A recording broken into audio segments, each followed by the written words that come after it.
you for being here and also connected remotely via Zoom for this second session of the Life Foster Conference, Love Food, Reduce Waste, Training, Education and Communication to Reduce Waste in the Food Service Sector. This second part of the day is dedicated much more to the networking of projects somehow transversally connected to Life Foster.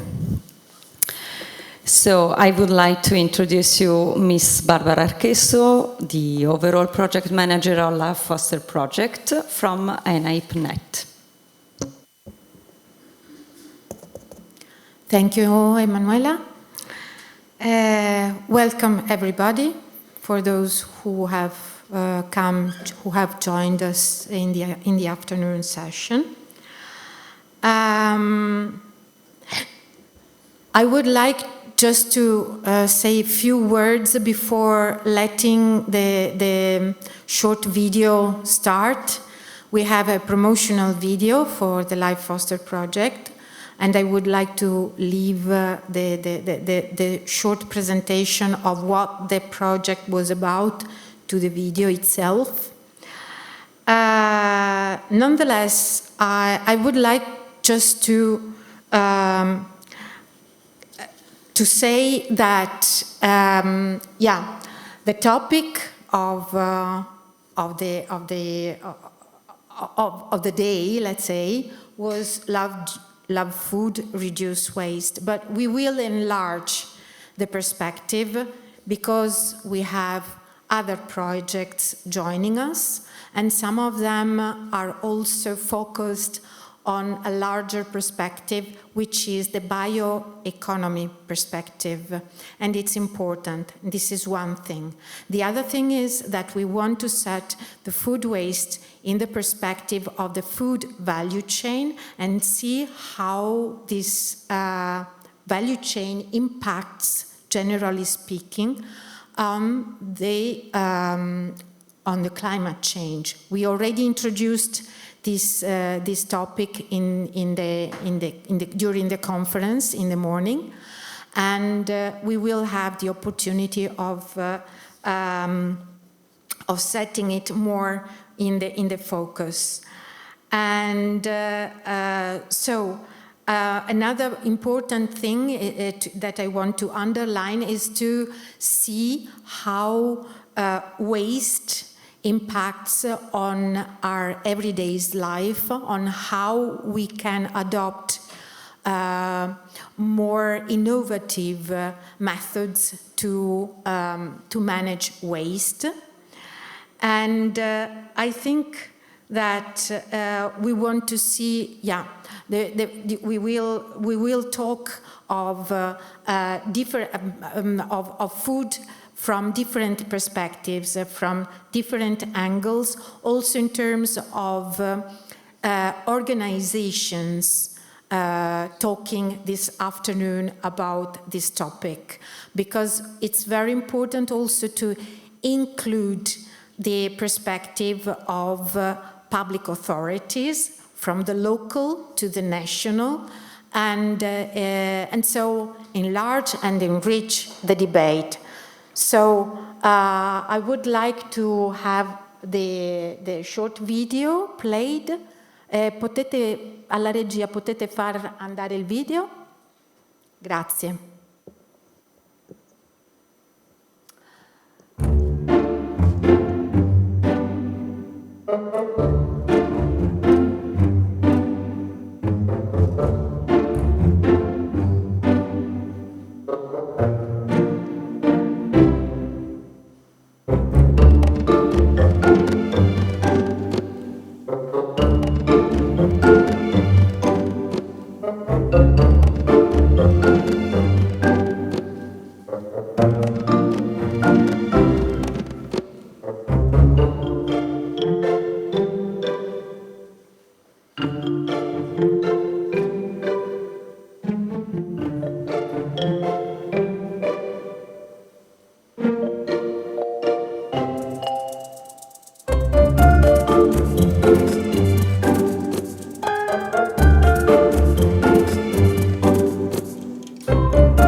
Potete riattivare l'audio?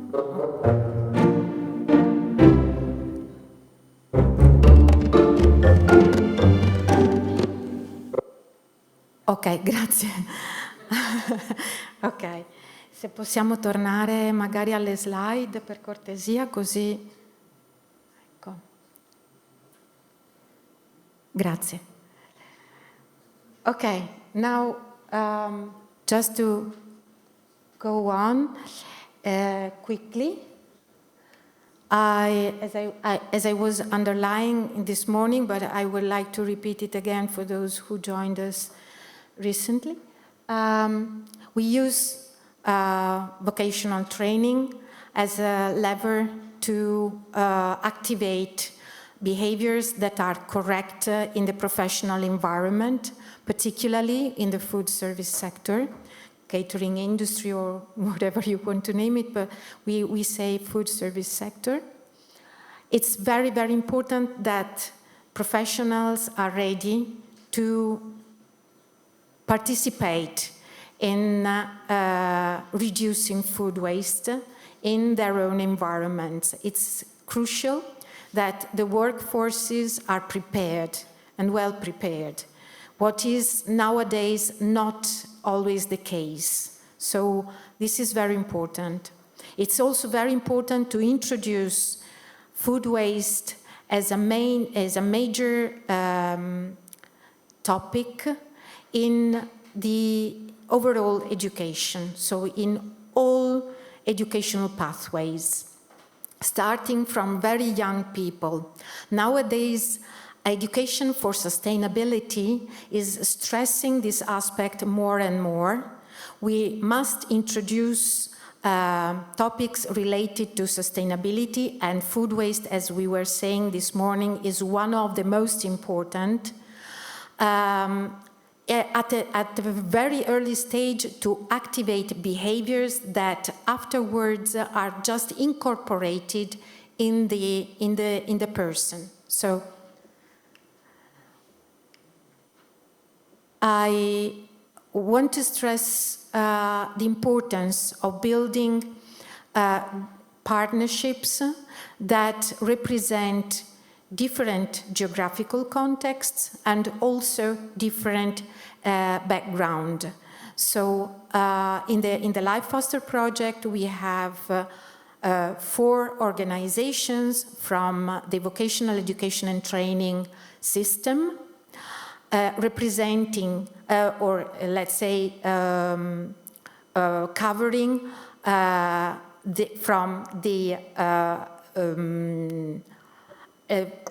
young people aged 14 to 18 to adults, and in all cases, let's say the basic program was the same. It was just adjusted to the specific context and to the specific target group, because obviously we need different types of languages, etc., according to the people we are dealing with. But I want to underline that we started from the low-level qualification. I mean, the low-level, the qualification that you get when you complete the first 3 years of a professional qualification course. So these are all people who will afterwards go to work in all types of companies, and it's very important that they are already prepared. So I will go through these slides very quickly, but I want to underline once again, the perspective that we used was going from prevention to waste. So reduce the waste fraction as much as possible through prevention measures. This implies rethinking. So although even though we are dealing with very young people, teenagers, for instance, we must always think that they are in a position of changing things. It's very important to activate their ideas through challenges, for instance. Just to make an example, one of our trainers had the so-called magic box. So remainders from previous laboratories just kept in the fridge, and he challenged his students during the following laboratories to prepare a menu with the remainders from previous menus. And they started thinking of new recipes. So the activation of new ideas comes from challenges like this. Or even when you start measuring how you are working in your laboratory, you can realize that you can improve. So rethink, reduce, reuse were 3 keywords that were applied during the training. I will go through this slide very quickly because you had it already in the promotional video. I would like to propose some of the tools or the major tools that we produced in the project. The first one is the training model that was shared by all partners in all geographical contexts and with all target groups, so both the youths and the adults. And it consists in 4 steps, starting from the definition of the food waste challenge as a global challenge, and then identifying this challenge in the specific context, delving into your context, reaching out to your own organization. So in the case of the students, these could be laboratories, but then during the work placements, they could also be the restaurants where they were doing their placements. And so starting from this analysis part, define a strategy, and the strategy has to identify the solutions that are most likely to prevent food waste in that specific context. Prepare an action plan and activate your solutions, act your solutions. Then the fourth step was monitoring. So we can say that the development of the monitoring tool wasn't planned initially, but it was identified as an important tool to complete the circle and give people the dimension of their own success and activate possible new solutions in order to improve. So this proved to be a very effective, also in activating new ideas, because it activated creative thinking and also new ideas. How can I say? Managerial ideas, I would say. So it activated also managerial skills of the students. To overcome the barriers that we were facing because of the COVID limits, COVID restrictions during the lockdown, we decided on preparing some online courses, starting from the example that AFPA was already showing in this morning from their MOOC. We used part of their own resources to start new online courses.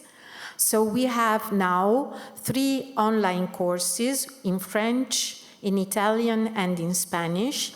They are targeting different peoples in order to reach out to the highest possible number of people, ranging from professionals going to citizens, because there are people who are very keen on cuisine, on gastronomic things, so they can also join the course.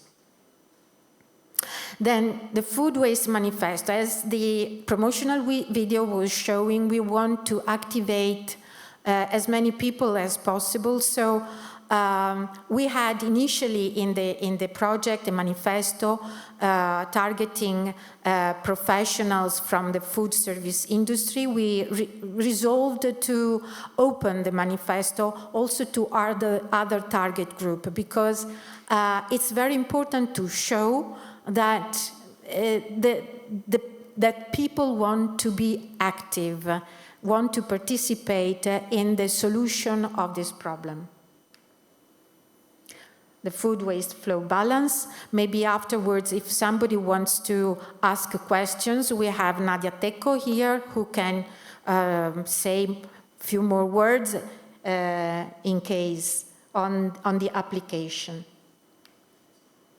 So overall, we had more than 350 trainers involved, more than 6,500 students directly trained. These were all students attending a specific classes on food waste prevention.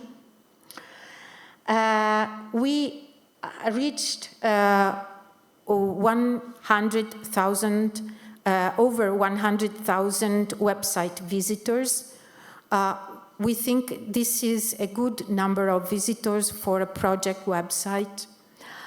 And during last year's food waste hackathon, we had 9,000 viewers. Over 3,500 subscriptions to the online courses, and more than 400 food waste prevention ambassadors. And finally, this project has been recognized as a best practice for circular economy by the Italian platform of circular economy stakeholders, and also by the organization UNI, which hasn't completed the overall process of issuing their norms, their standards, but they already announced us that this project was selected as a best practice. So the awareness effects were measured. Also, we measured the students' awareness, which increased, and we also measured thanks to the food waste flow balance, the food waste reduction. Here you can see the percentage of food waste reduction comparing the baseline with the most recent measurements. With the food waste flow balance, we can also measure the economic value of food waste. So, as you see, they are more or less in line, because we reduced more or less the food waste generated by around 9%, and its cost, it's already reduced by more or less 9%. It's also important to demonstrate this is a very good argument when you deal with the companies especially. So that's all on my end. And now I leave the floor to Emanuela to invite the other speakers. Thank you. Thank you, Barbara. Thank you very much. Miss Susanna Albertini, she's connected via Zoom. She's going to make a presentation entitled Inspire, Inform and Educate Citizens to Boost the Green Transition. So let's leave the floor to Susanna Albertini, European Bioeconomy Network, Transition to Bio. Welcome, Susanna. Thanks a lot. I'm sharing my screen. I think you see it. Do you see my screen? Yes, yes. Okay, good, perfect. So, as Emanuela said, I'm Susanna Albertini. I'm from FBA, and I'm also from this project, Transition to Bio, and the European Bioeconomy Network, that is an association of 110 EU-funded projects to promote the bioeconomy. And today, I would like to share some ideas and insights about that is very connected with your work, about how to inspire, inform, and educate the citizens to drive a sustainable transition and green transition. So as we know from the bioeconomy strategy, it is very important to find new ways of producing and consuming, as exactly you nicely highlighted before, respecting the ecological boundaries of our planet. And this needs, of course, to promote this transition is very important to boost a systemic change. Systemic means that is a change that involves the supply, so the primary production industries, biorefinery, the demand, so the consumers, but also B2B and users, public procurers, and the multipliers. Multipliers are very important, and most of our projects are focusing on trying to use them. So brands, retailers, associations, but also influencers and young people. And then the supporting environment, policymakers, research and innovation, and finance.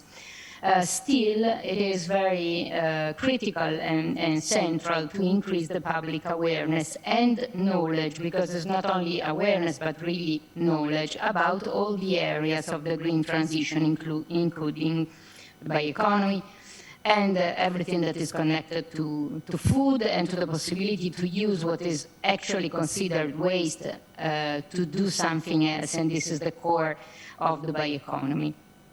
What is needed from our experience, as we already highlighted, is very important to increase the awareness, the knowledge, and also the education, to identify what are the bottlenecks hampering the transition, and then to shorten the gap between the European-funded projects and their results and the political and industrial agenda, because we believe that all our projects can really be a key element to help the policymakers to do a better work.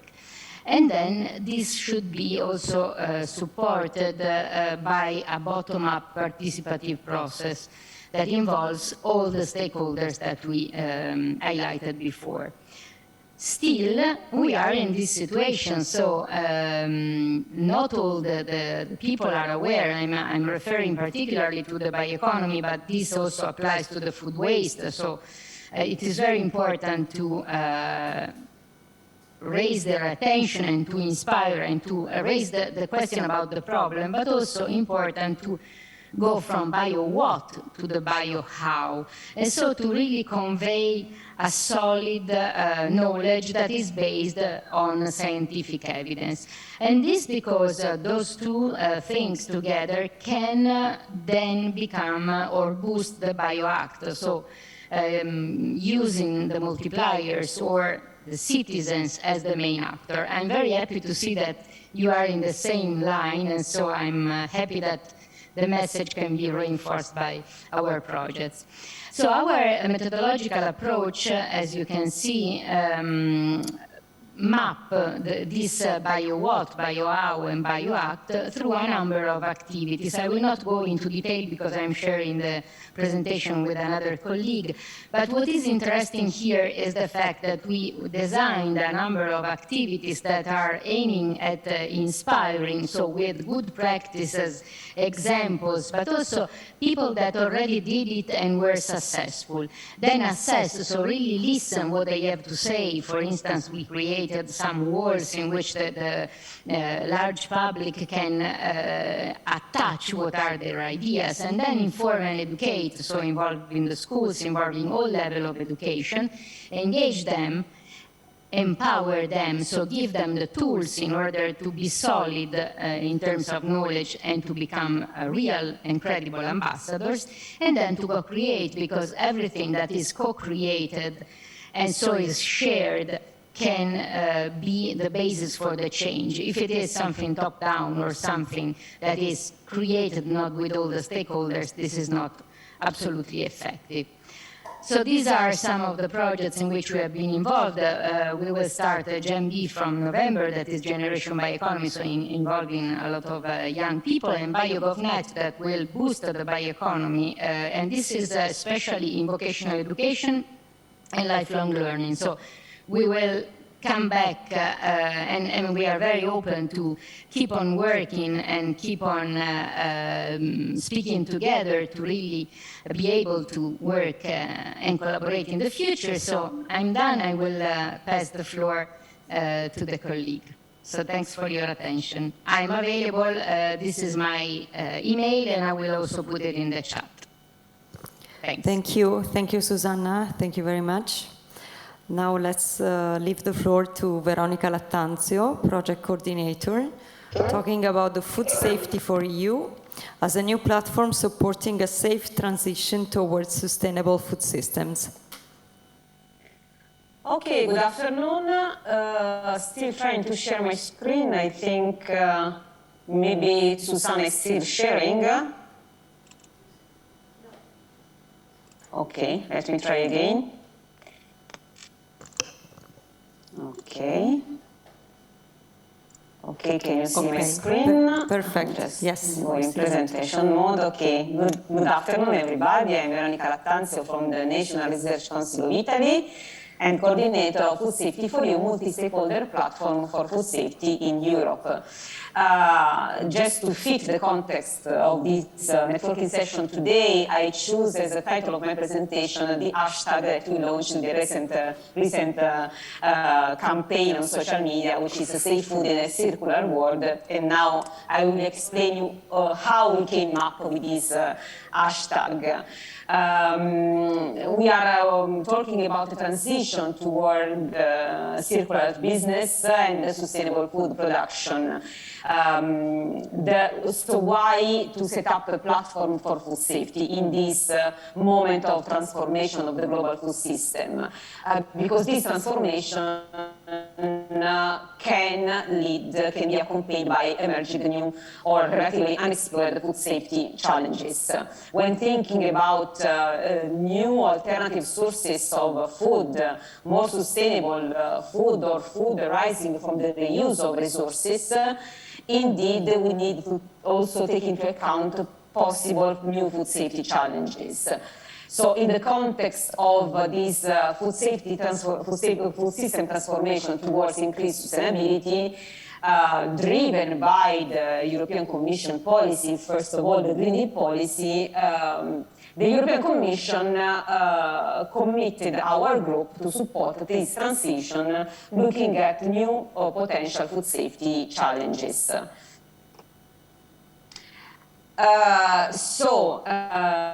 Food Safety for You, you will see, is a project that has been funded, is a Horizon 2020 project that has been funded by one of the so-called bridge call between Horizon 2020 and Horizon Europe. It's one of those projects that are, those actions that are expected to support this transition towards more sustainable food in line with the Food 2030 objective, but to support a safe transition towards increased sustainability.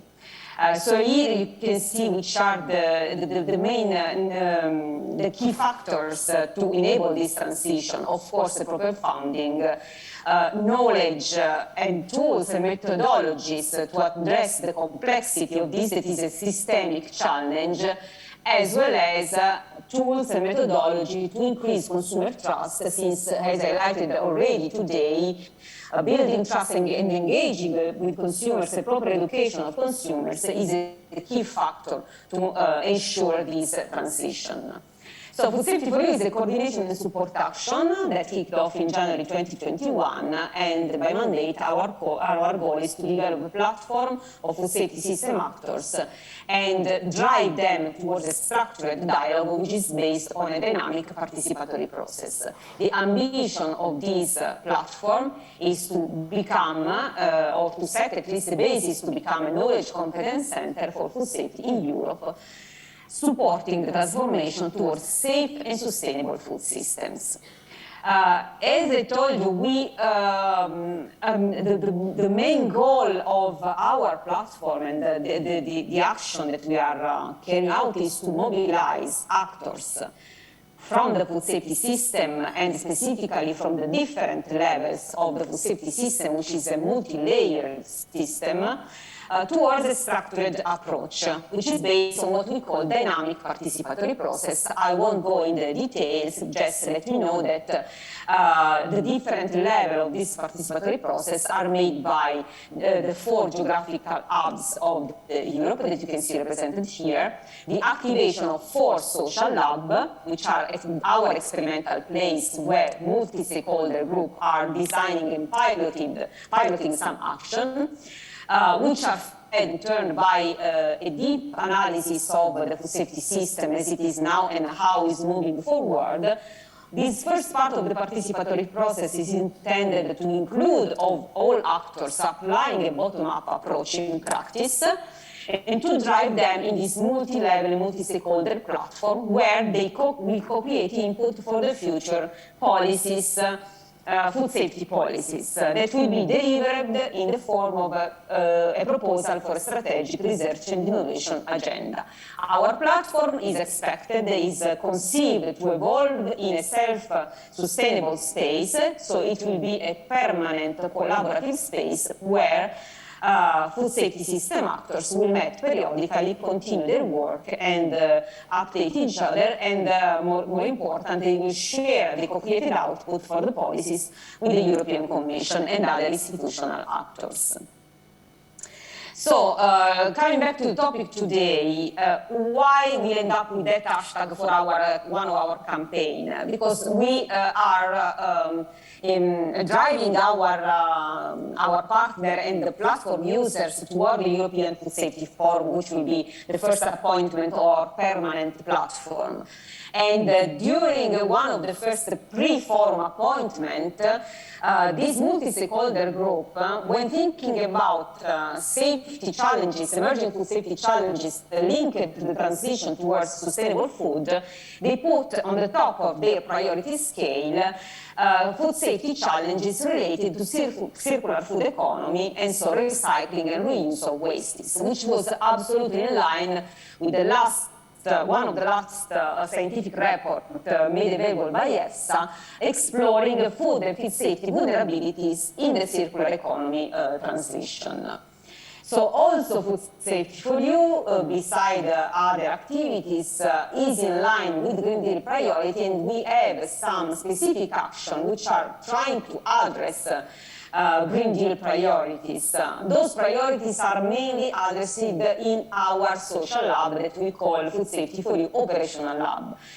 Those labs are an adaptation of the social lab methodology to the food safety system, in which a multi-stakeholder group that collect around the same table actors from science, policy, and societies are co-designing the pilot actions and are co-creating output for the future food safety policies.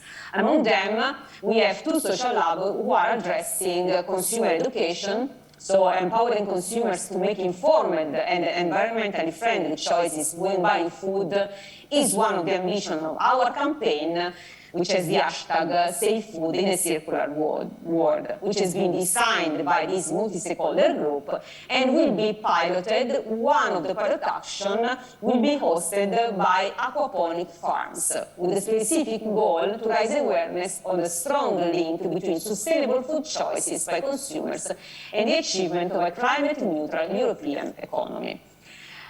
Then we have also a more technical social lab, which is addressing challenges related to the application of new technologies to use side stream for the food industry. For instance, reusing some materials as a high protein source for feed. Of course, when reintroducing in the food chain wastes or let's say byproducts, we need to have a closer look at the safety of the reused materials. Some contaminants can re-enter into the cycles either in their natural form or as a chemically modified forms, and this can pose anyway some threats for human and animal health. So in one of our social lab, the group is working on the co-creation of roadmap for risk analysis of circularity related to safety issues.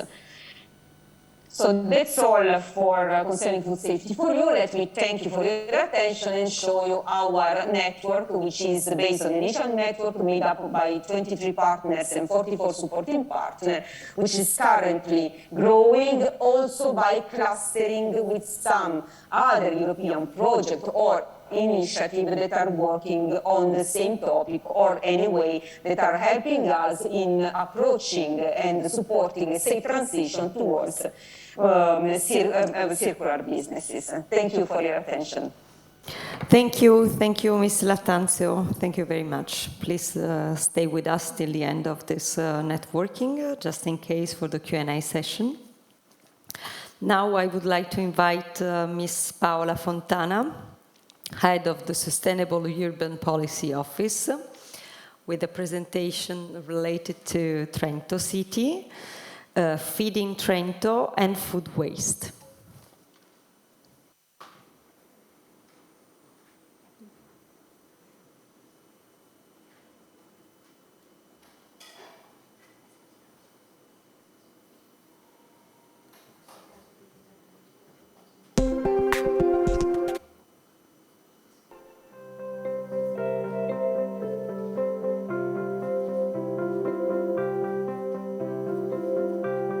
La filiera del cibo, e il cibo così come viene prodotto oggi, ha un impatto ambientale importante. Pensiamo per esempio che un terzo del cibo che produciamo viene gettato a livello globale, oppure che la filiera del cibo è responsabile di circa il 25% della produzione di CO2. Nutria Trento cerca di trovare delle soluzioni a questi problemi, che non sono soluzioni facili, perché gli attori che lavorano all'interno della filiera del cibo hanno interessi divergenti. E ecco perché è importante trovare le soluzioni insieme, no? Imparando a conoscere le reciproche esigenze, ma anche i reciproci limiti. Nutrire Trento è un progetto che nasce dalla volontà dell'amministrazione comunale e dell'università di ritornare a lavorare insieme, di fare qualcosa per la città. Quindi con un protocollo sono state individuate tutta una serie di ambiti in cui appunto questi interessi potevano convergere, quindi la parte più scientifica di ricerca con la parte invece più operativa. In particolare si è deciso di occuparsi anche di agricoltura e quindi da qui la storia di Nutrire Trento. Nutrire Trento è nato con un tavolo partecipato, per questo ci piace in realtà chiamarlo più che progetto, processo. Infatti il suo cuore pulsante è appunto questo tavolo di lavoro, che è un tavolo a formazione molto dinamica, nel senso che è aperto a tutti, in qualsiasi momento si può entrare e uscire quindi da questo tavolo.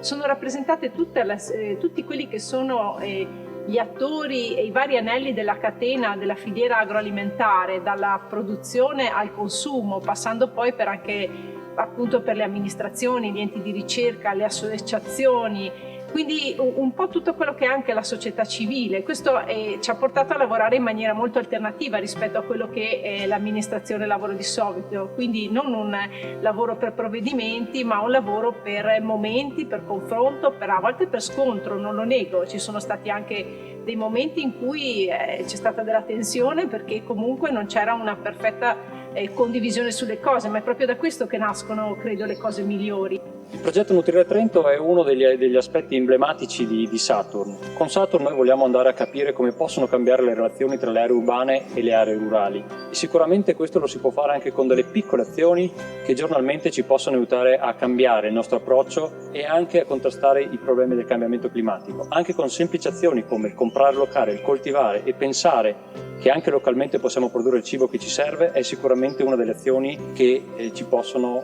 aiutare a creare una nuova consapevolezza.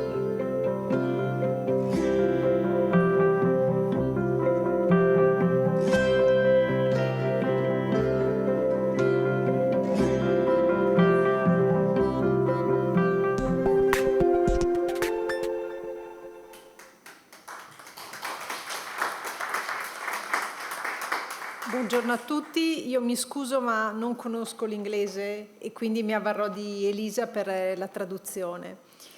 E il progetto Nutrire Trento è un tipico esempio di quello che si diceva questa mattina, cioè un tentativo di approccio olistico alla questione cibo. Infatti questo approccio avviene attraverso l'università e l'amministrazione.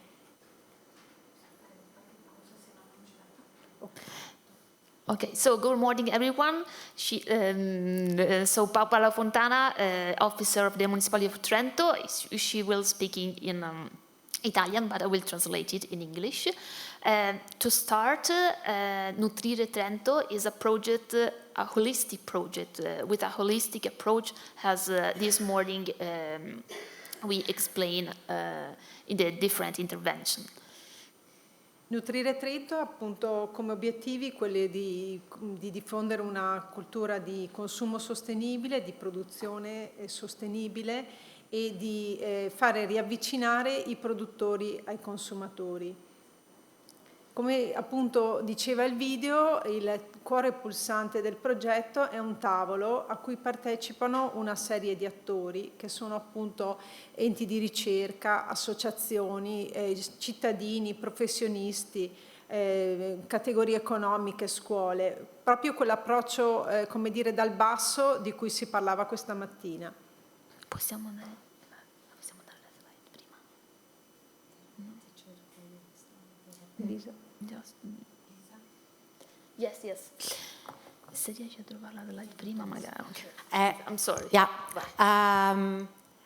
So this initiative of Trento Municipality tries to create links between the different pieces of the value chain, going from producers to final consumers, and putting together the different types of organizations ranging from even producers, organizations representing specific sectors, and all the different segments of this chain are get together in a sort of platform that favors the discussion and the dialogue between the different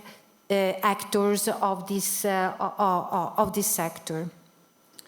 Ma veniamo nello specifico a cosa fa Nutrire Trento rispetto alla questione dello spreco alimentare. What does Trento about food waste? L'attenzione rispetto a questo tema si è concretizzata in prima battuta durante il Covid e infatti grazie alla partecipazione al tavolo di un'associazione che si occupa di recupero del cibo è stato possibile raccogliere il cibo delle scuole che sono state chiuse e poterlo distribuire agli enti di assistenza che erano rimasti aperti. Okay. So the initiative Feeding Trento started actually during the COVID pandemic, during the lockdown phase, when schools were closed. So thanks to the cooperation with a charity, the municipality could collect and redistribute the food that was not used in school canteens. Sempre nella prima fase del Covid, per evitare che andasse sprecato il prodotto degli agricoltori in relazione alla chiusura dei mercati, è stata implementata la piattaforma inserendo anche tutti quei produttori disponibili a fare consegna a domicilio.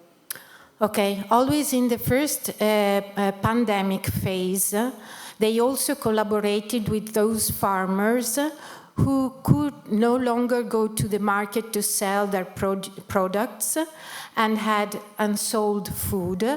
And so they collected, the municipality created a platform, joined in the platform different farmers who had unsold food and were available also to provide, supply food at home.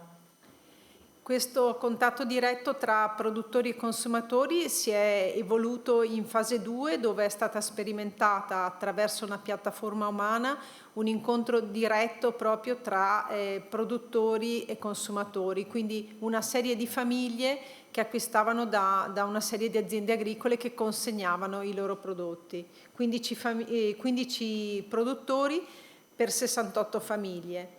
Ok. Afterwards, this first initiative evolved into a human platform which put in connection farmers with families, so 15 farmers with 68 families who wanted to buy food directly from the producers. E un'ulteriore evoluzione era quello che poi si diceva questa mattina, appunto rispetto al contatto diretto tra produttori e consumatori, che in questo caso si preferisce chiamare mangiatori, è stata la creazione della prima CSA, della prima comunità a supporto dell'agricoltura. Okay, further development of the initiative was the creation of a so-called eaters community, which is a community that created, that is supporting agriculture. So it's the so-called, in Italian, the acronym is CSA, so Community That Supports Agriculture. Diciamo che questa organizzazione consente appunto di intervenire sullo spreco, perché c'è una forte relazione tra produttori e consumatori anche in fase di pianificazione. So this type of experience is very effective on the food waste challenge, because the direct contact between producers, primary producers, and final consumers or eaters allows to improves the planning phase of the production by putting into direct relation these two final segments of the chain. Ma come si diceva questa mattina, l'approccio allo spreco non può essere soltanto una questione legata all'aspetto etico, quindi al buttare il cibo, ma anche una questione appunto allargata, economica, culturale.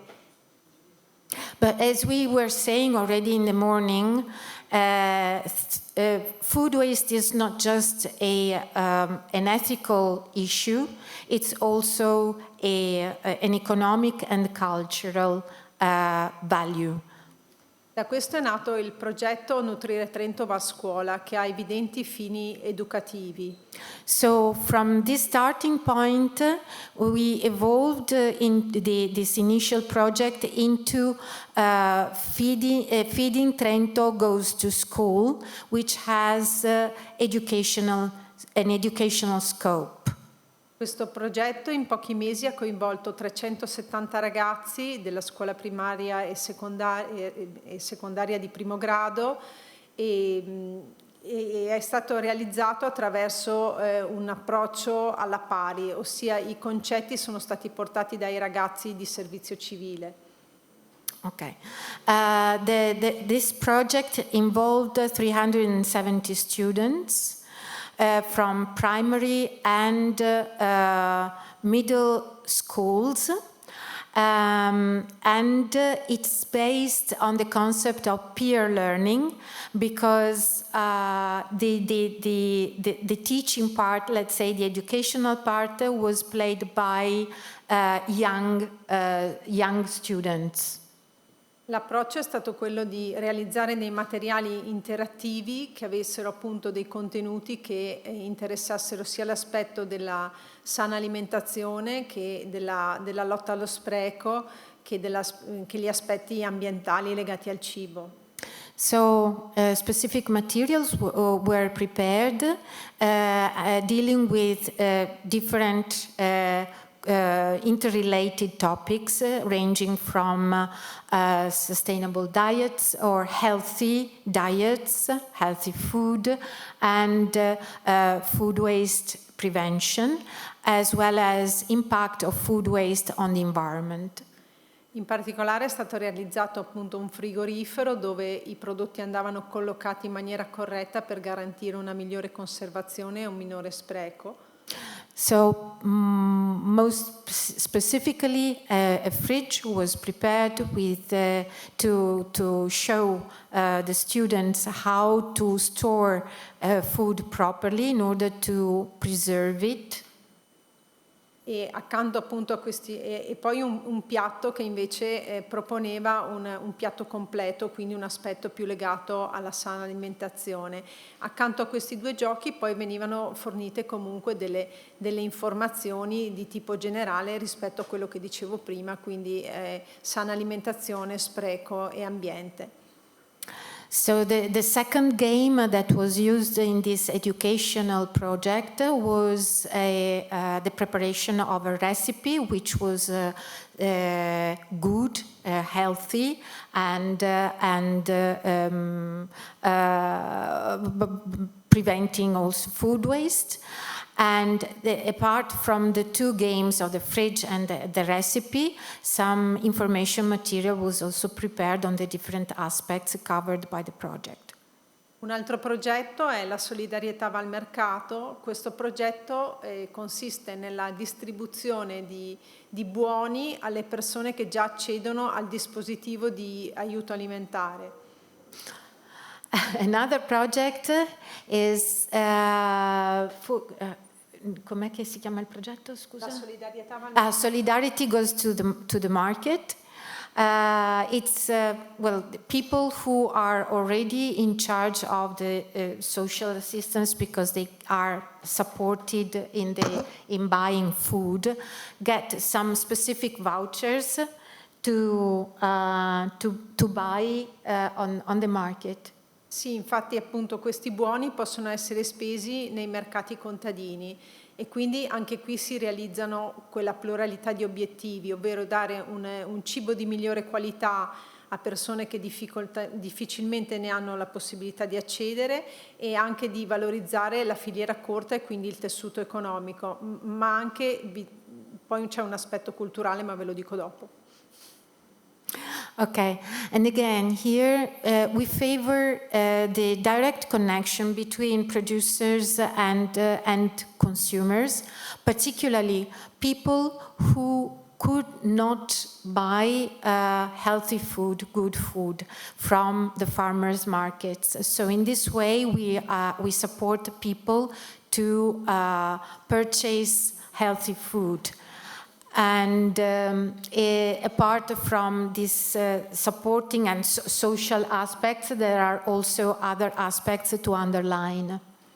In effetti c'è anche appunto un aspetto culturale, nel senso che assieme a questi buoni vengono distribuite poi delle pillole informative con dei materiali che appunto cercano di fare cultura. Si è proprio scelto di fare questi buoni e mandare le persone a spenderli al mercato piuttosto che dare i prodotti proprio per aumentare la loro consapevolezza.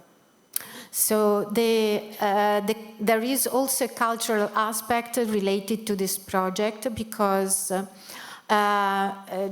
giving out vouchers induces people to have direct contact to farmers and to become aware of the importance of healthy food.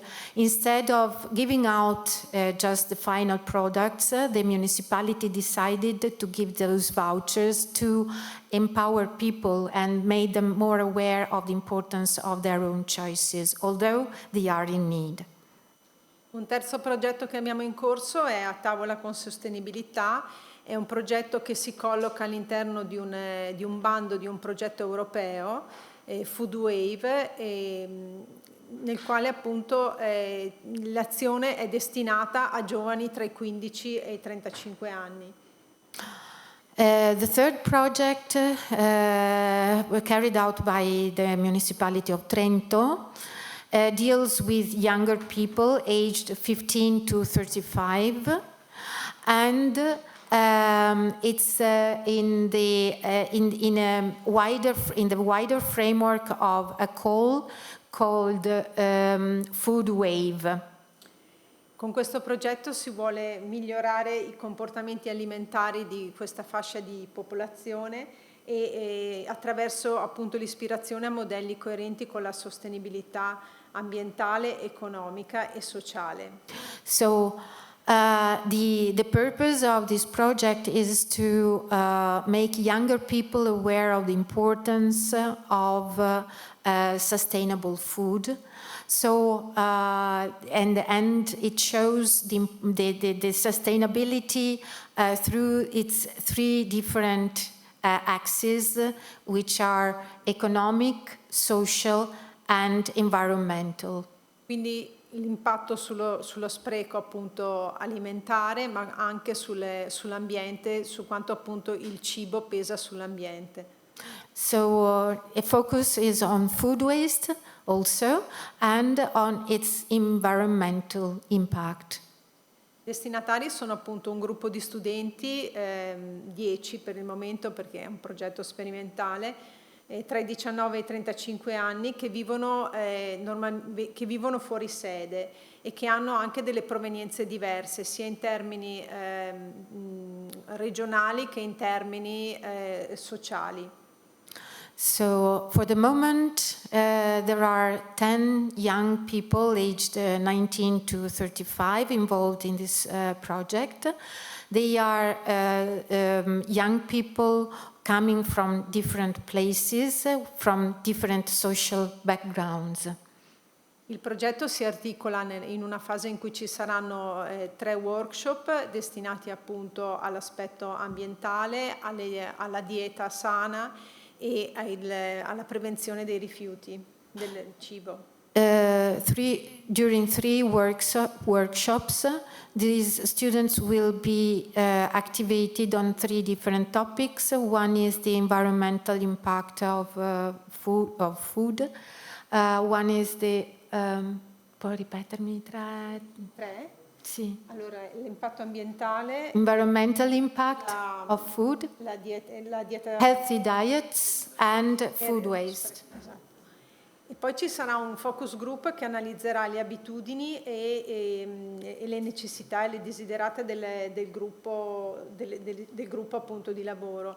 E successivamente verrà realizzato un piccolo corso di cucina utilizzando prodotti che sono destinati di fatto allo smaltimento. Questo grazie anche alla collaborazione di Trentino Solidale, che è uno dei partner del progetto.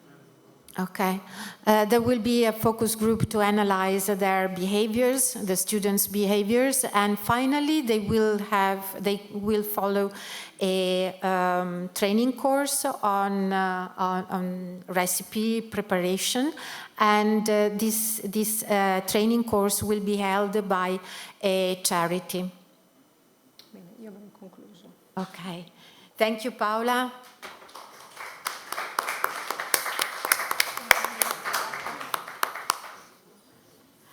I think it's very important to see how the municipalities as well. So local public authorities do take active part into this type of social and environmental as well as economic issues. Okay. Okay, thank you. Let's invite Lara Habic, Senior Advisor, Ministry of the Environment and Spatial Planning Waste Division from Slovenia, talking about the project Life IP Care for Climate, greenhouse gas emission reduction through prevention and reduction of food waste. Hello everyone. So my name is Lara Habic and I come from the Slovenian Ministry of Environment and Spatial Planning, where I work as a food waste expert at the Life IP Care for Climate project. And with me here today are also my three colleagues. Two of them, Jasna and Tadej, are our communications officers, and Natasha is our monitoring officer. So, the essence of our integrated project is raising awareness and capacity building for the transition to a low-carbon society. So we have an integrated project, which means that all the project partners are Slovenian. So we have 15 project partners, and the ministry is the leading partner. We started in 2019 and will be continuing until 2026. And you see the objectives that are listed there. And I think the most important one is the cross-sector emission reduction. That's why we decided that we will be working on 6 major topics surrounding the cross-section emission reduction. And 2 of them are exclusively run by the ministry, that are food waste reduction and prevention and green public procurement. All other topics, so sustainable mobility, land use change and forestry, energy efficient buildings, and awareness raising and capacity building, are run by our partners. So first, a little bit about food waste in Slovenia. These are the data that is calculated by our statistical office, and these are estimates. But the trends are seen here. So as you can see, more than half of all food waste comes from households in Slovenia, and that is also very, very similar in all other European countries. And the food waste is increasing with years, and we are collecting our bio-waste separately for, I think, more than 10 years. I think it's been 13 years. So our food waste treatment is mostly in biogas plants and industrial composting. As you can see in the last picture, last picture, 60% of our food waste, this is an estimation, is the inedible part of the food waste, so eggshells, bones, peels, so the food that was never meant to be consumed by people. And 40% is the edible part. So here, with the United Nations goal for halving the food waste, here we have a lot of, let's say, free space. But if we have to have all food waste, the 60% will be quite a problem, because people won't eat less food or make less food waste. What did you decide to do at the Life IP Care for Climate project? Is first we have to measure how much food is wasted in Slovenia. So we didn't have any practical idea or practical pilot projects about food waste in households. So we decided that we will do different measurements or different methods to measure how much food is wasted in households. So we decided to incorporate in this project a compositional analysis of biowaste. So this is a sorting analysis, and household food waste diaries. We also do some data analysis with our statistical office, and also we do questionnaires with the industry. The second part of the project is what can we do about food waste in Slovenia? So how can we reduce food waste? And we decided that, as you said at the beginning, behavioral change and preventing food waste is the first and the most important thing. So we can write the recipes what to do with leftover food. That is the simplest way, the most simple way. But we need to start at behavior changes. So that's why we are having awareness raising campaigns for different stakeholders and also trainings and capacity building. This is the same once again, but the most important number on this slide is the 30% reduction of food waste in Slovenia that we said we will actually tackle with all the stakeholders until 2026. It's 2022 now. Now we can say the 30% reduction is really optimistic, so I hope that we can do that until 2030 in compliance with all the EU regulation. So just a few words about the compositional analysis of bio-waste. So we did complete a new methodology for the compositional analysis.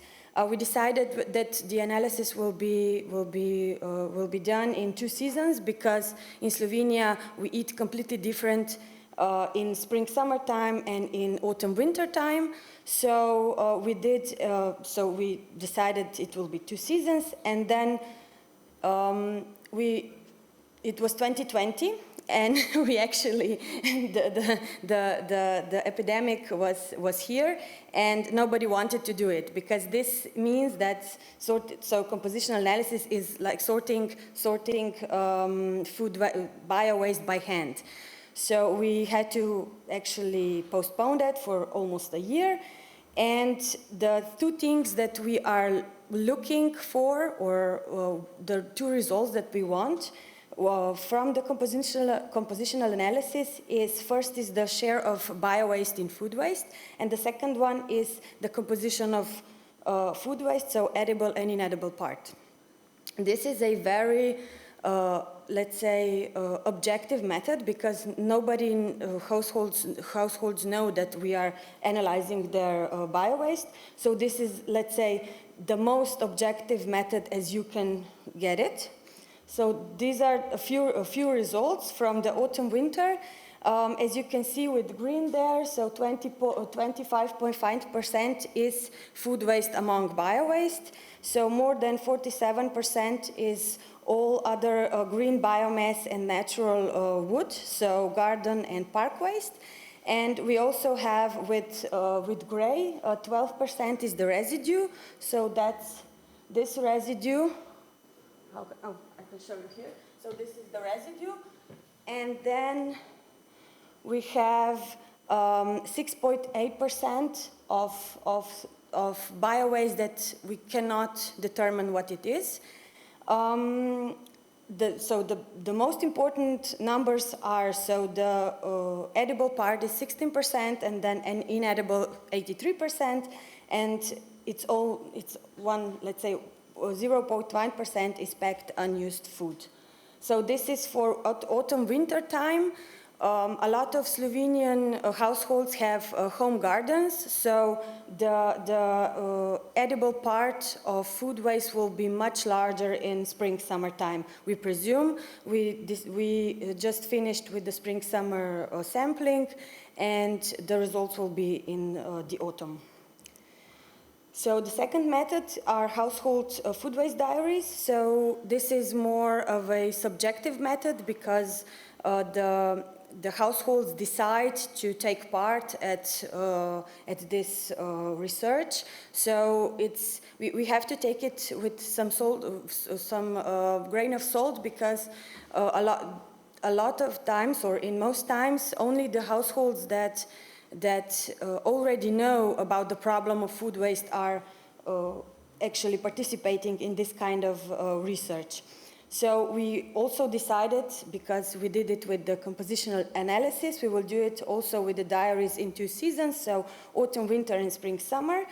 The households are using an app for 7 days straight, so it doesn't really matter if they decide to start on a Tuesday or a Wednesday or on a Saturday. So they have to use the app for 7 days. And what are the data that we are looking for? We are looking for the composition of food waste, so how much, what are the quantities of the edible and inedible part, types of foods that is wasted, and what are they doing with their food waste. So are they taking it to bio-waste boxes, or are they home composting it, or are they directing it to animal feed or down the drain? One of the biggest challenges was how to get the data about reasons of wasting food, and the household diaries actually give us an answer, because people have to check the boxes why they threw away this type of food. So this is one of the results. From the autumn-winter. So we have 45% is vegetables and 26% is fruit. I think we were estimating that there would be more wasted bread, but it isn't. So bread is at 4.5%.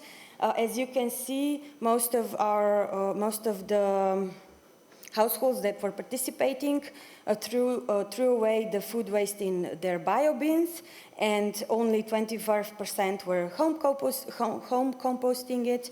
And there is also 3.7% that threw the food waste down the drain, which we know in Slovenia that is not allowed. So some soups and yogurts and some ice cream always goes down the drain.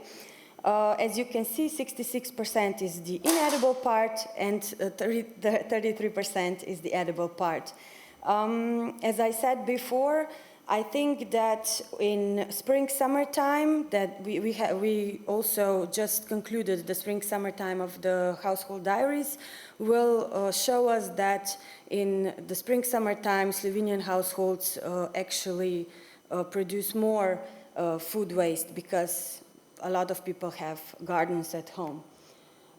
This is just to show you, it's in Slovene, because it's only, so since it's a Slovenian partnership and we work only on a national level, these are sections of our awareness raising campaigns. So we are trying to get it, we are trying to flood the social media about these topics, not just food waste, but all the topics of our project. Also TV appearances, radio appearances, and we have a lot of printing materials. So this is it. I didn't want to be very specific about the methods, because I know not everyone is doing that. So if you have any questions, here are my contacts. You can write me, or we can talk later. So this is it.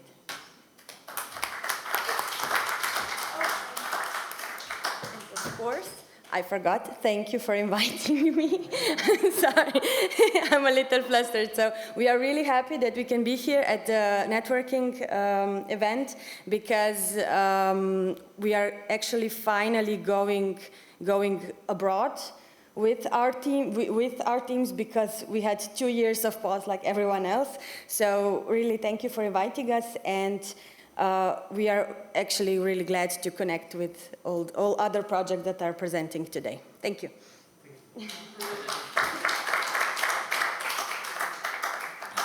Thank you very much. And I think we will circulate the presentations afterwards among the participating projects. Yes. Let's go on with Andrea Magnani, researcher from Barilla Foundation, with a presentation about results of CU Eatable Life project, and then an introduction to the Life Climate Smart Chefs project. Hello, everyone. and thank you for inviting me. And so I'm very happy to be here. And I'm Andrea Magnani. I'm an agronomist and a researcher of the Barilla Foundation. So I'm here today for presenting you the results of the Suitable Life project, reducing carbon emissions in the EU through sustainable diets. And I'm also here to present you to give you an introduction of the Life Climate Smart Chefs project, empowering chefs for a climate smart, sustainable and healthy food system in the EU. Okay, so starting from Suitable Life. So Suitable aimed at engaging EU citizens to adopt sustainable and healthy diets with a long-term objective to contribute to a substantial reduction in greenhouse gas emissions and water saving in the EU. The project started in September 2018 and just ended in February 2022. And the experiments were performed in 2 countries, Italy and UK. And the project partners were Fondazione Barilla as leading partner, then GreenApes, Wageningen University and the Sustainable Restaurant Association in the UK. So before starting the experiments in the universities and companies' canteens, we elaborated 8 key principles that stand at the basis of a sustainable diet and nutrition. For example, reduce waste. I think that you really like this point, of course. And so you can see them here. So eat vegetables, fresh and dried fruit. Choose seasonal ingredients, local or traditional varieties. Favor fresh and minimally processed food in your diet. Drink lots of tap water and don't waste it, of course. Reduce, so the 3 R, reduce, reuse and recycle. And of course, if you can, reduce your consumption of meat, especially red meat, moderate the quantity of dairy products, and avoid food waste, as I already said. So we performed, after this desk research and analysis, we performed canteen experiments.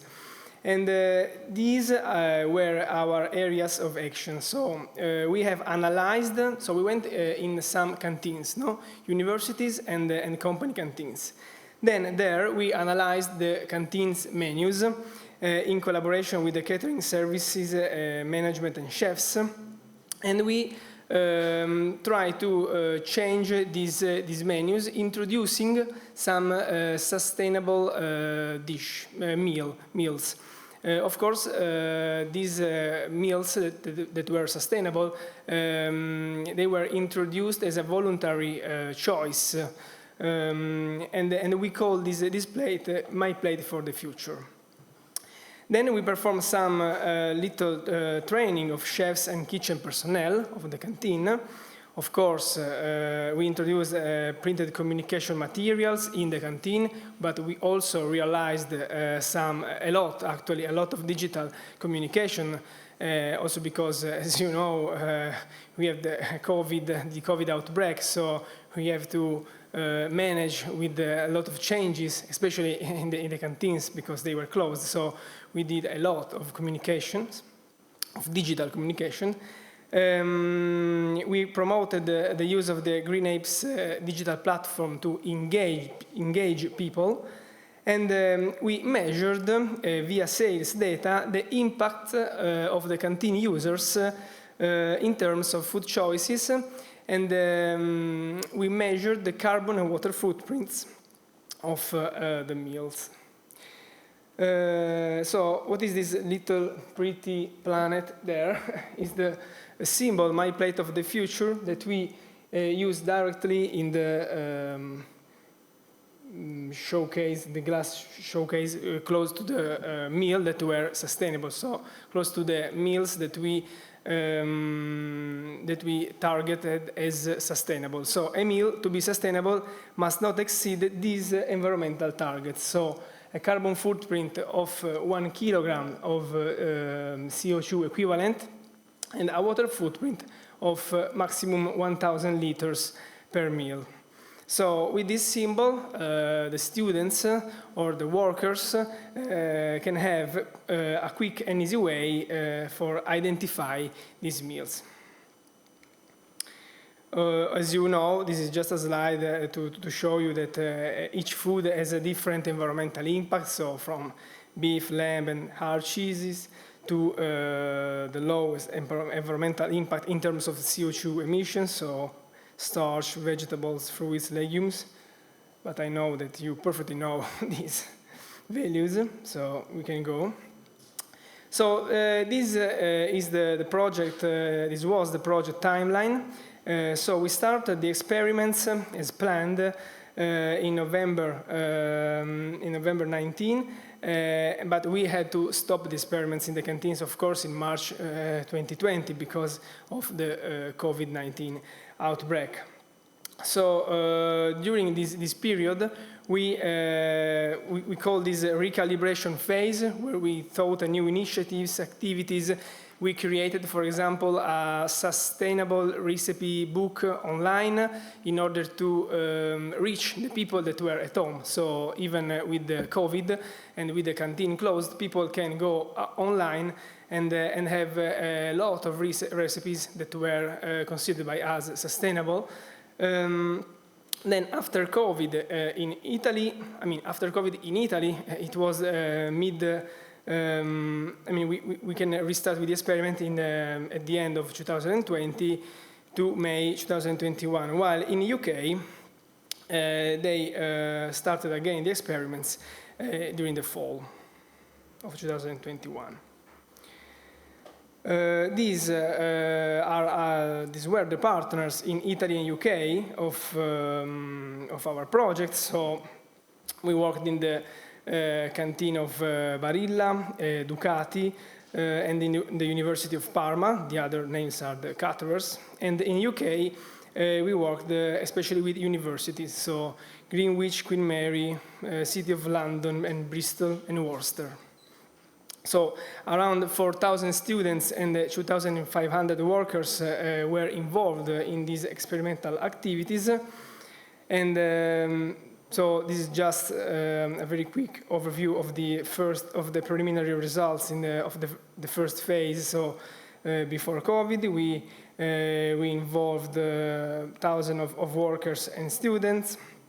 Now we can go quicker here. So the second phase from October 2020, as I told you before, we changed the approach. The food was really the center of the experience. We try to go beyond the physical canteen, and then we try to do activities also outside the canteen. We prepare these kind of little recipes with the little planet, and it indicates a good sustainability, very, very, very good sustainability, very, very, very good sustainability. So this is an example of the communication activities. So on the left, you can see the sustainable cookbook that you can find online.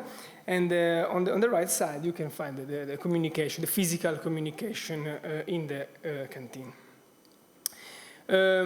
We published all our carbon and water footprints on a peer-reviewed journal, scientific data. We published the paper and the database. So basically, it is an open access publication, of course. So you can download it. You will find an Excel file with a list of ingredients, hundreds of ingredients, and numbers of carbon and water footprints. So maybe if you want to try, you can go there, download the database, and try to prepare and make your recipes, and see if you are above or below 1 kilogram of CO2 and 1,000 liters of water. So you can, in an autonomous way, know if you are eating a sustainable meal. So these were the results.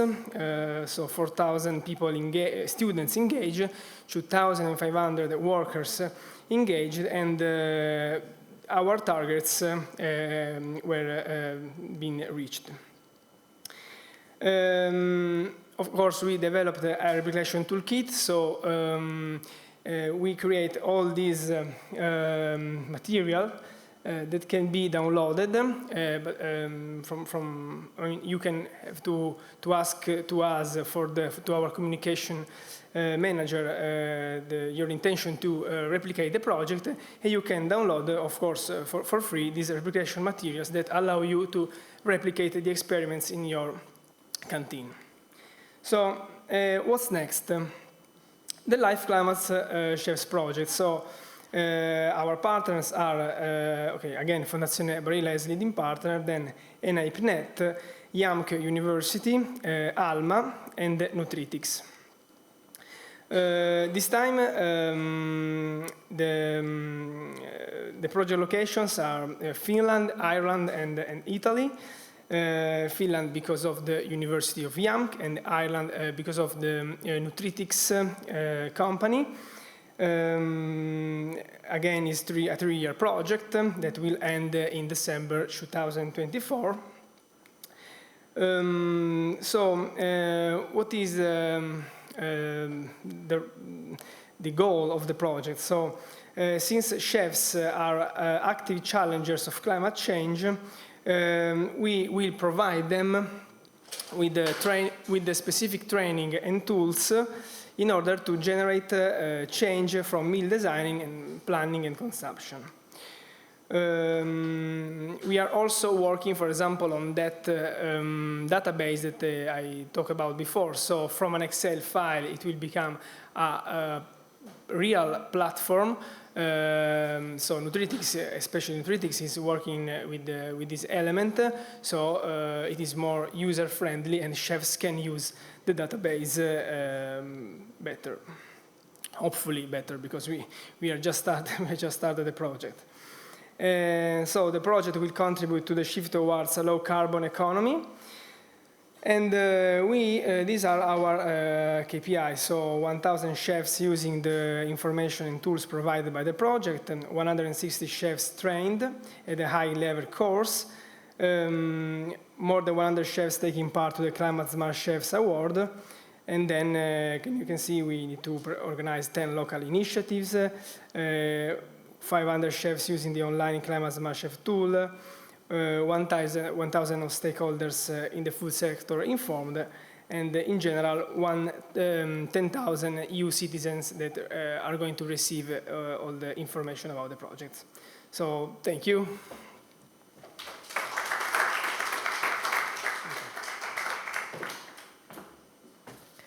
Thank you to Andrea Magnani. And now let's invite Ernestina Bagatella from Etra Company, talking about the project Life Rethink Waste, 8 and Kate as innovative approaches for waste governance and management.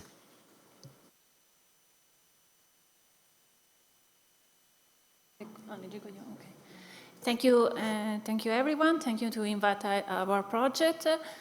We are a networking project with Life Foster because we treat the same issue. We treat waste. We approach to waste in a different manner. We look at behavioral tools, for the tools from behavioral economics and laws. So maybe you know nudge theory.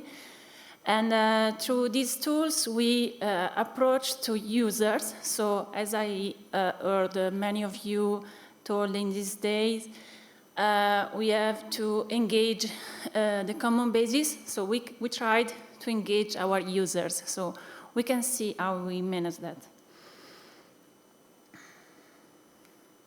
Okay. First of all, we try to rethink the municipal tariff for waste management.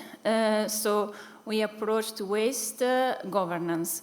So we propose an innovative approach based on PATE and KATE. Later I will explain better what I mean. To improve the involvement of final users in a public service. So the users don't feel the service as other from themselves, but it feels part of that, and his behavior is more cooperative. Our aim, of course, is to reduce waste and to improve the recycle part. So the sorting of waste, but also how much we can recycle from this part. What's PAIT? PAIT stands for pay as you throw, so pay for what you throw. So it's the waste tariff that is based on the amount of waste that you actually deliver, and not only on a common basis. By this way, we try to improve, to increase the citizen responsibility, and to have a cost-effective way to prevent waste. And by these tools, we also increase the transparency and the fairness of tariff, because of course, who use more service will pay more. What about CATE? CATE stands for K as you throw. So it's the timely information. So it's a tools that aims to improve the knowledge of citizens about waste. You can do CATE in a lot of ways. Later I will explain our approach to CATE. And so the basic is that we inform you as citizen as a common peer. So not from a different step, but as a common users of the service, of a public service. Okay, this is a short video that can explain you better than me what is CATE and PAIT.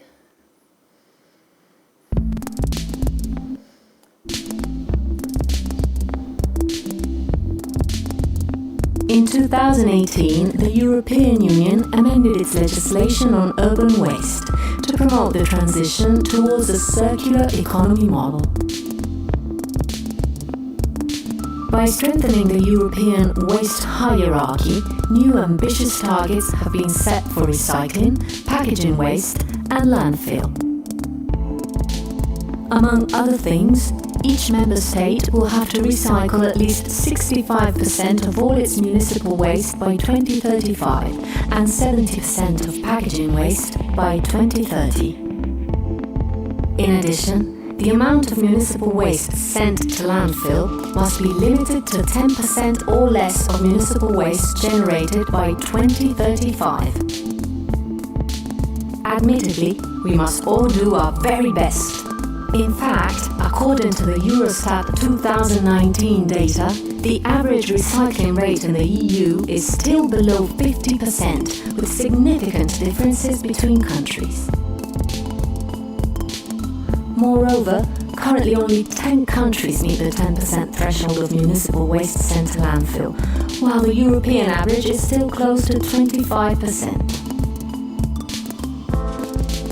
In order to achieve these new targets, significantly increasing the environmental performance of recycling is paramount. For this, the two key factors are citizens' awareness and motivation. After all, it's clear that recycling does not work if the end users do not cooperate responsibly. Local authorities can redefine waste management systems in order to stimulate changes in citizens' behavior.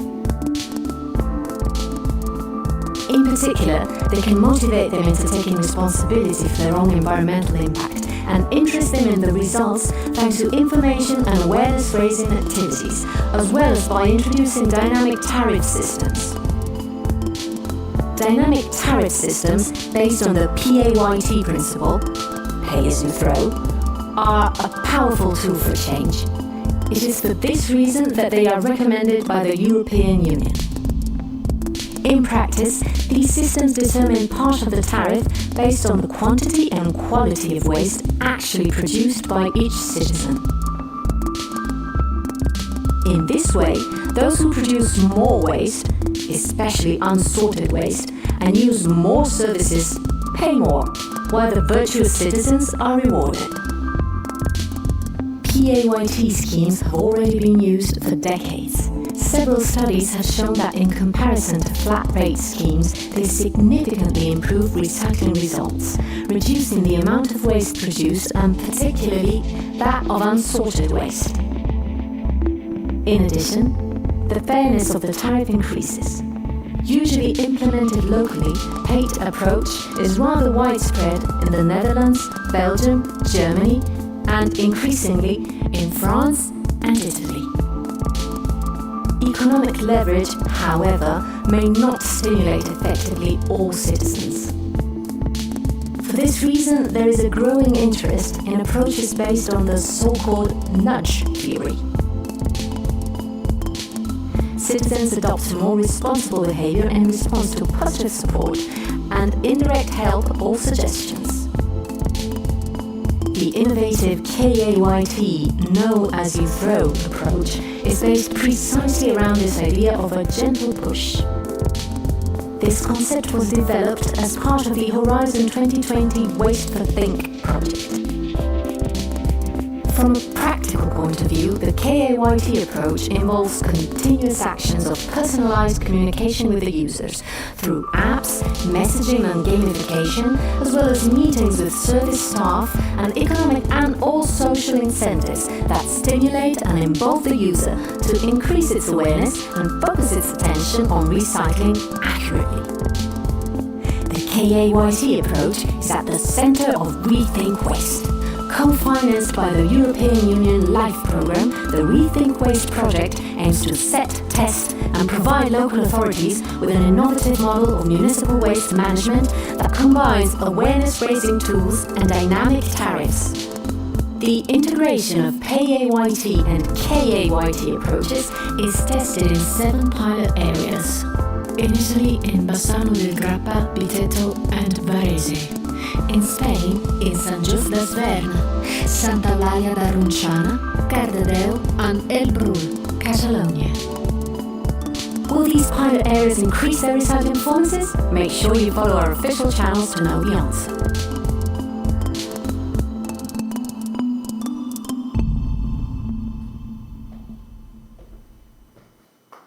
Okay, thank you. I wish that you have a clear idea of what I mean for Pate and Kate.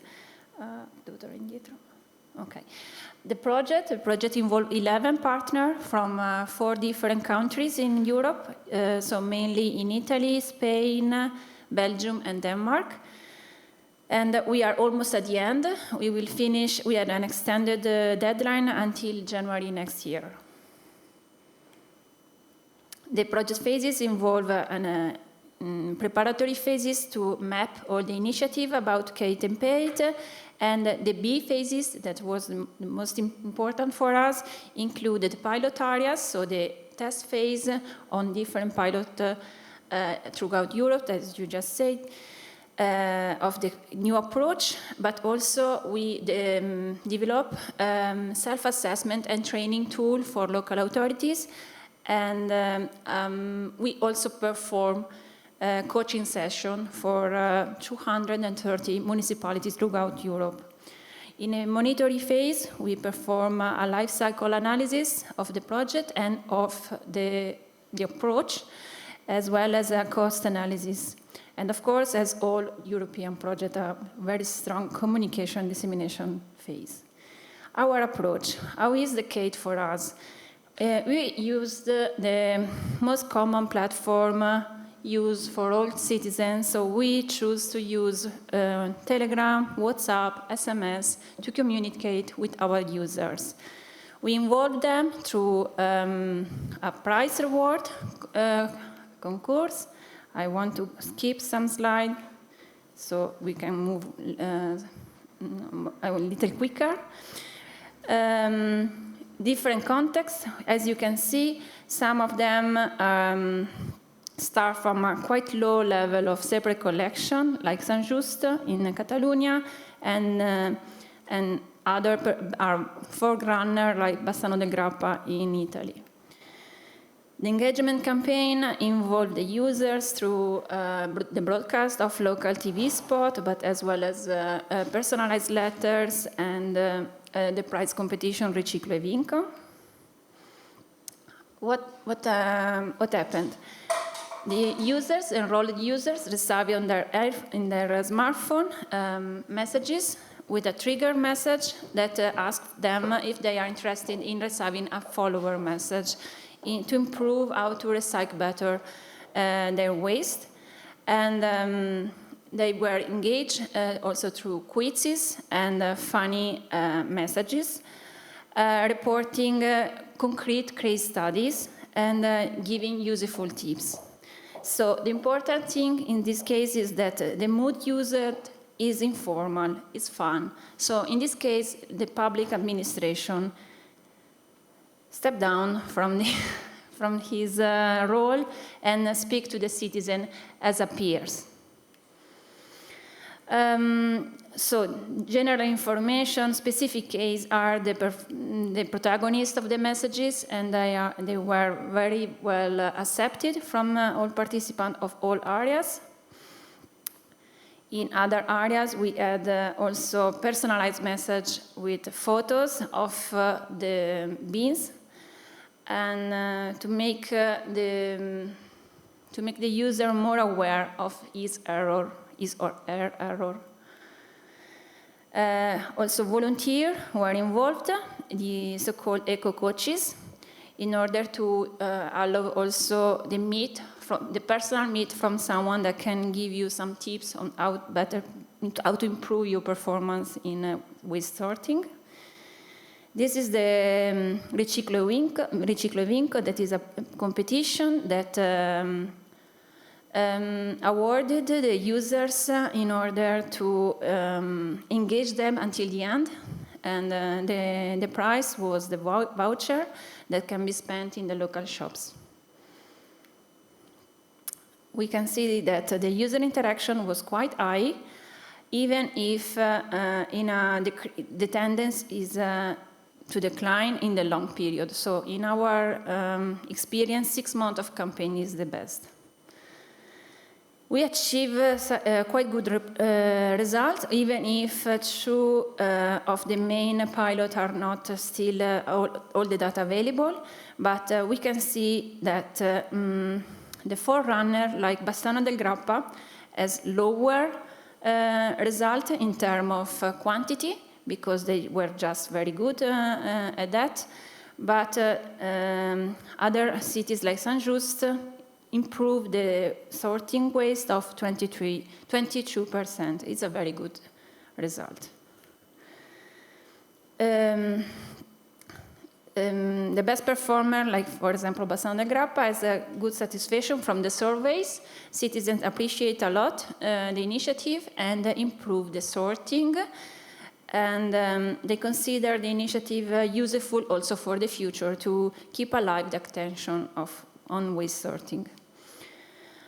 This is about the SWOT analysis of the pilots. We can say very briefly that citizens appreciate to have this contact with the public administration that is quite well accepted instead of having a booklet to read.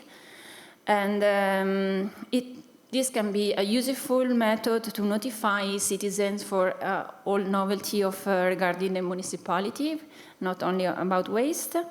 And users, or from their side, they can report some problems to the public authorities. So it's a sort of strong connection between citizen and public authority. On the other side, we have to consider the maintenance cost and the commitment of the municipality to keep alive this tool.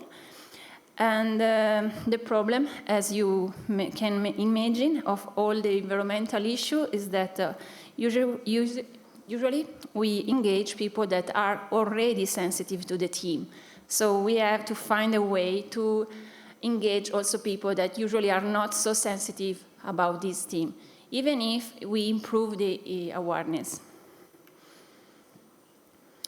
For those of you that could be interested, here there is a self-assessment toolkit that you can go and see if your municipality is ready to adopt the PATE or CATE approach, and what can do to improve is its background and to be ready for the next step. Thank you very much for your attention. Thank you, Ms. Bagatella. Now let's go to the last speaker of today networking, Mr. Kyriakos Parpounas, CEO of PSC Sustainability Consultants, talking about the project Footprint, awareness-raising campaign to prevent and manage food waste among consumers, the food and hospitality industries. Hello, good afternoon. I think you're already seeing my screen. I see there. Thank you for inviting us to this interesting exchange of ideas and networking between different projects that work in more or less the same region of preventing or dealing with food waste and organic waste. I'm the last speaker. Unfortunately, I have this privilege to be the last one. But I will not describe a lot of the action of the project because the way this presentation is structured is about the characteristics of the project, but of course you can visit the website and the social media of the project and get a better feeling of things we are doing already, because this is a project that is actually halfway, midway, so there is already material produced, TV spots, other material about food waste, and you can see that, or we may present you another opportunity in the future. So yes, we're talking about a live project.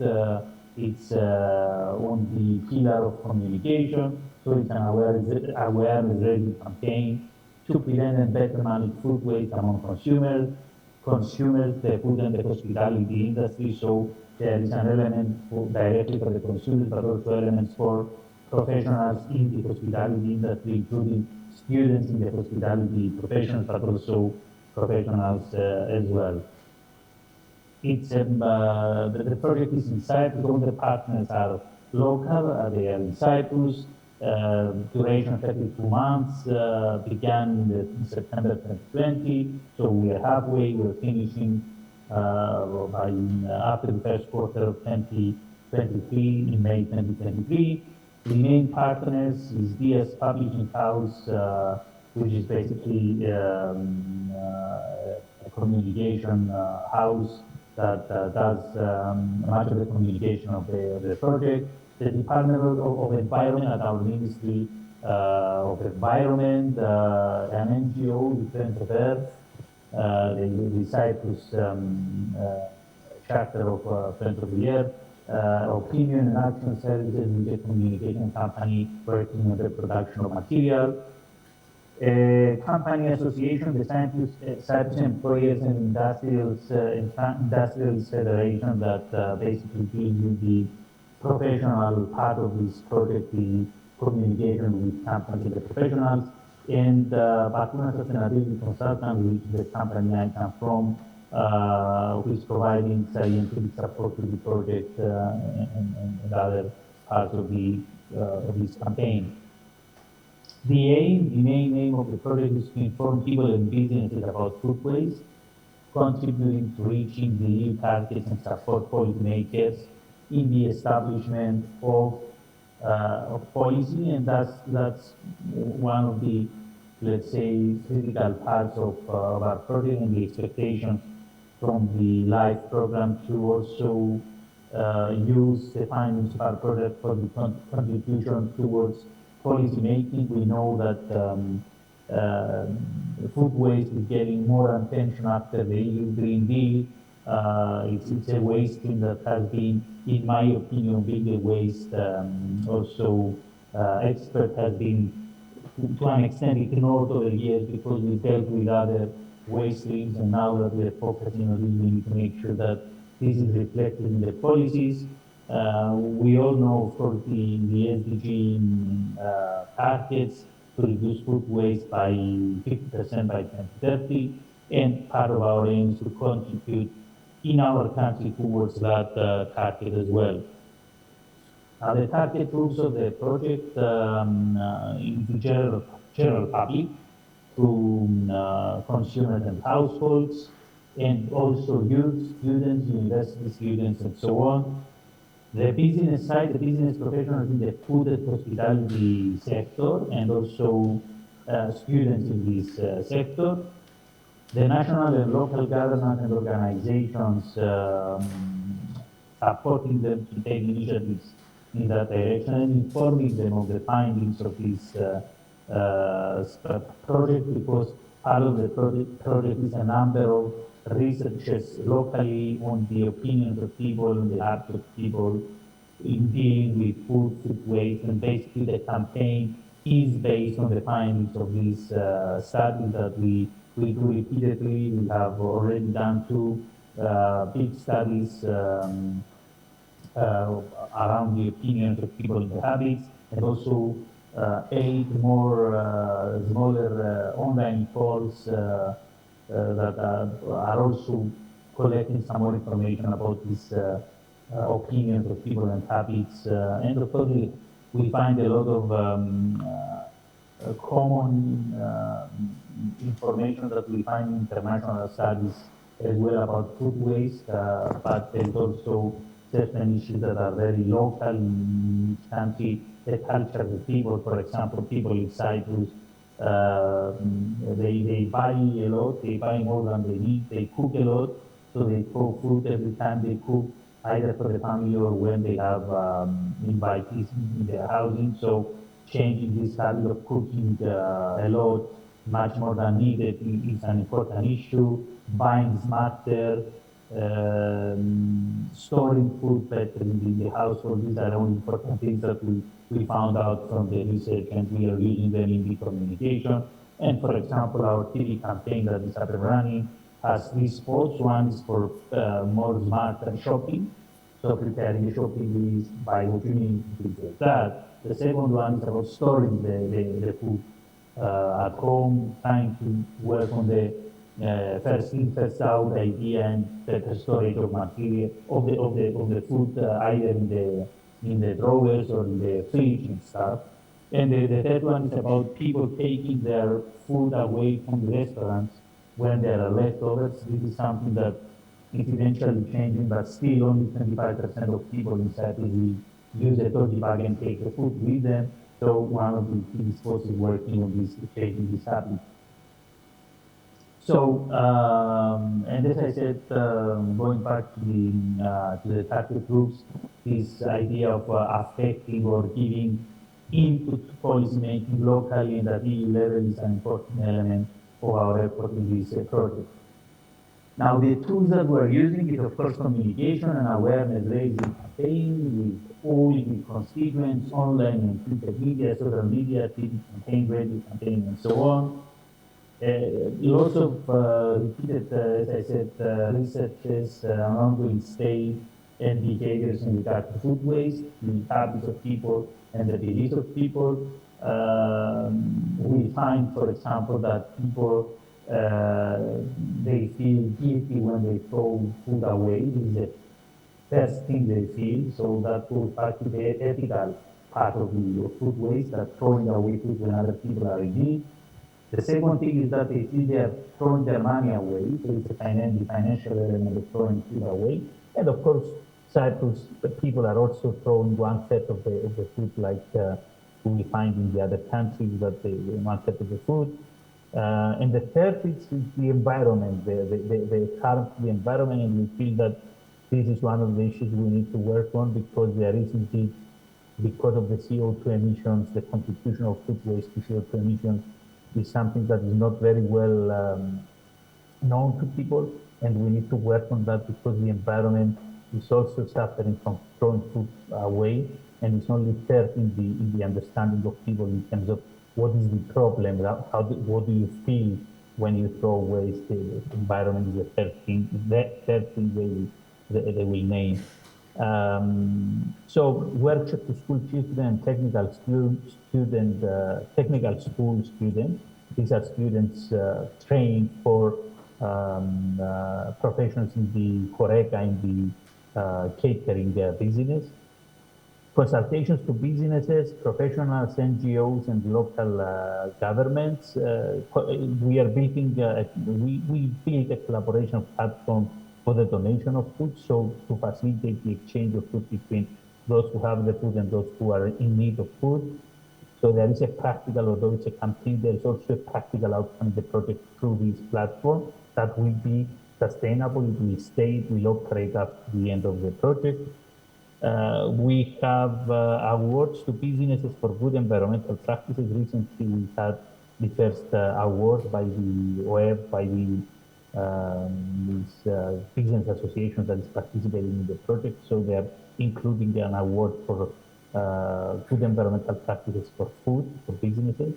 There are networking activities with other projects and initiatives, like what we do today, presenting and exchanging ideas with different other projects in the same area. And another deliverable of the project is a footprint calculator that is up and running on the website of the project, which allows people every time they throw food to use a calculator and calculate what are the greenhouse gas emissions of what they threw away, and also giving examples of what could that mean in terms of like taking so many cars off the road or providing the energy for for charging their phone for so much time and things like that, so that it becomes more obvious to people what are the impacts of throwing away food. In terms of the sustainability of the communication and the impact of the project, of course, all the material developed will be available through the website of the project and the social media accounts even after the end of the project. There is this collaboration network using also the platform for the exchange of food that will be continued on a voluntary basis by NGOs. Additional workshops in the future with interested parties and trainings, online channels and applications available for free, including the calculator. And of course, in terms of replication and transferability of the project, meeting with other EU-funded projects like we do today, networking meetings with interested EU stakeholders, and inform policymakers on a national and EU level. As I said, this is something that we specifically focus on, contributing to local and national policy on food waste. Thank you for your attention, and I will be available for any questions you may have. Thank you very much.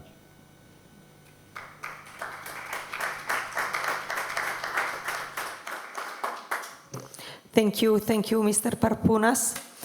Now we have the Q&A, and I will ask Barbara to moderate a little bit if we have some questions. If there are any questions, otherwise I would say that I really found very interesting the different perspectives presented by by all the projects. I think there are interesting relations, and I think that we can also reflect a little bit more, think about what we've been hearing today. If there are any questions, please raise your hand. Otherwise, I will invite you to have a short refreshment, and then we will say goodbye.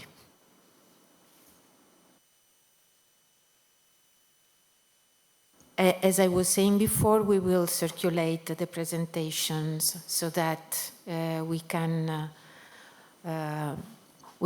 exchange information also after this meeting. And I would like to thank all the people that participated in presence and all the people that who connected for today. We didn't expect to have so many projects presented in this networking session, and I'm very happy about this opportunity.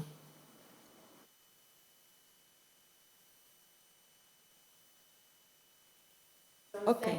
Thank you once again. close the session. And go outside for coffee. Yes. Okay.